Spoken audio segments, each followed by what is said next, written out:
Check out this tweet from Shahid Siddiqui, a Muslim activist in India.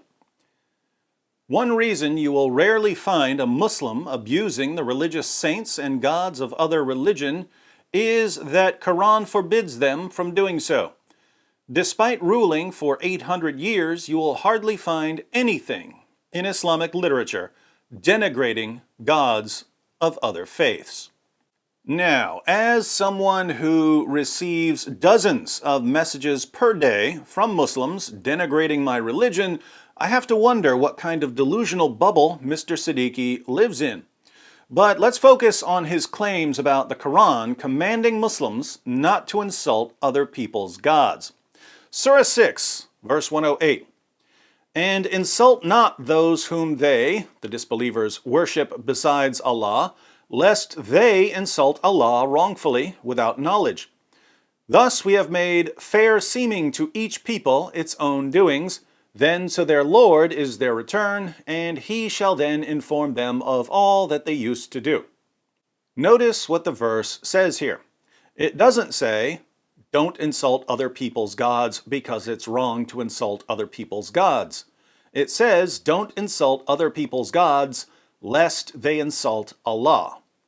So don't insult their gods if they're going to insult your God in return.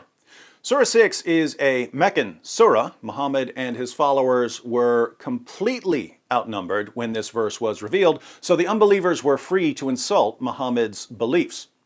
Muhammad didn't want them to insult his beliefs, so he delivered Surah 6, verse 108 to his followers. Let's read Ibn Kathir's commentary for some background. Allah prohibits His messenger and the believers from insulting the false deities of the idolaters, although there is a clear benefit in doing so. Insulting their deities will lead to a bigger evil than its benefit, for the idolaters might retaliate by insulting the God of the believers, Allah. None has the right to be worshipped but He. Ali bin Abi Talha said that Ibn Abbas commented on this ayah, 6:108. They, the disbelievers, said, O Muhammad, you will stop insulting our gods, or we will insult your Lord. Thereafter, Allah prohibited the believers from insulting the disbelievers' idols, lest they insult Allah wrongfully without knowledge. Abdur Razak narrated that Mamar said that Qatada said, Muslims used to insult the idols of the disbelievers, and the disbelievers would retaliate by insulting Allah wrongfully without knowledge. So, before Surah 6 was revealed, Muslims were insulting the gods of the non-Muslims. Why would they do that?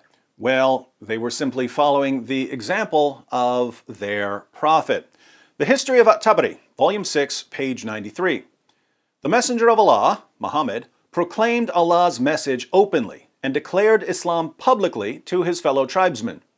When he did so, they did not withdraw from him or reject him in any way until he spoke of their gods and denounced them. According to Muslim sources, the pagans of Mecca didn't have any problem with Muhammad preaching Islam until he started denouncing their gods. A few pages later in Tabari, the pagans complain about Muhammad's religious intolerance. They say, We have never seen the like of what we have endured from this man. He has derided our traditional values, abused our forefathers, reviled our religion, caused division among us, and insulted our gods. We have endured a great deal from him. So Muhammad reviled their religion and insulted their gods. Since Muhammad is the pattern of conduct in Islam, it should come as no surprise that his companions followed his example by insulting the gods of the polytheists. When the polytheists decided to retaliate by insulting Muhammad's God, Allah suddenly called for an end to the insults. But this was only temporary. As we read in the Tafsir of Ibn Abbas, Surah 6 verse 108 was abrogated or cancelled by Allah's command to fight the polytheists. Verse 108 is in parentheses, and Ibn Abbas's commentary is outside the parentheses.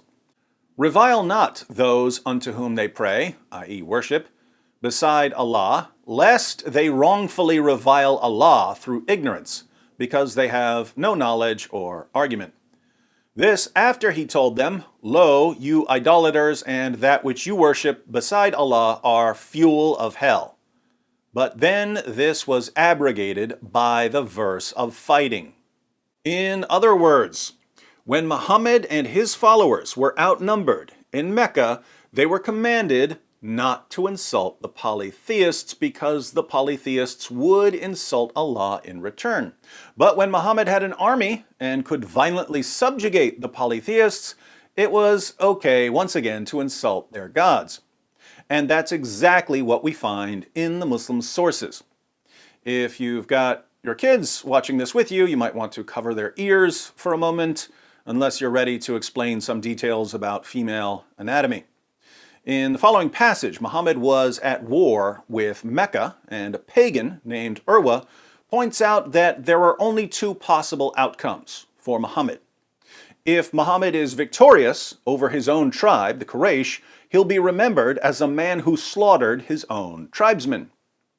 If the Quraysh are victorious over him, his followers will abandon him.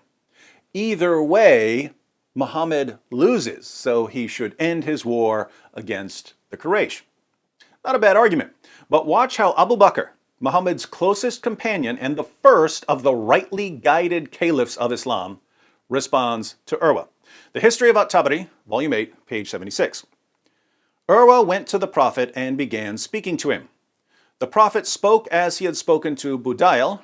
Then Urwa said, "Muhammad, tell me, if you exterminate your tribesmen, have you ever heard of any of the Arabs who destroyed his own race before you?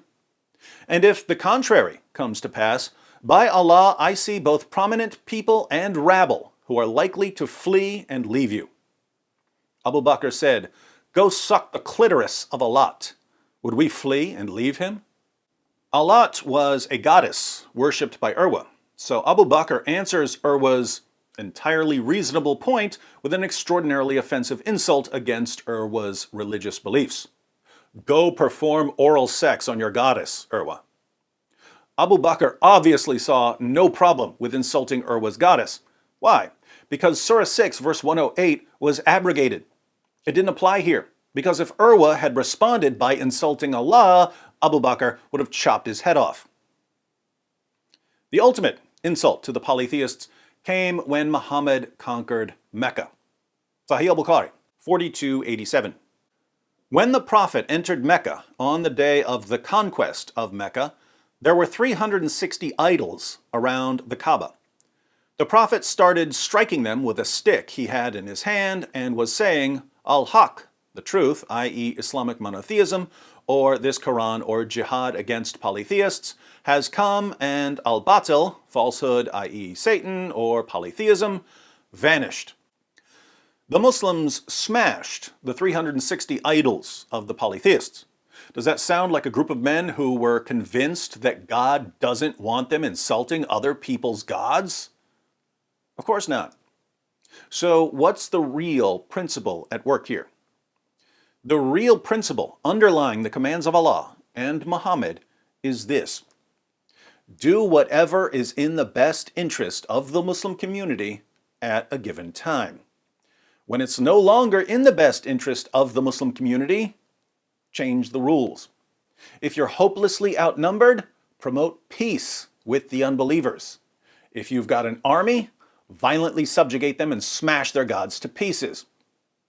Shahid Siddiqui lives in New Delhi, where Muslims make up a little under 5% of the population.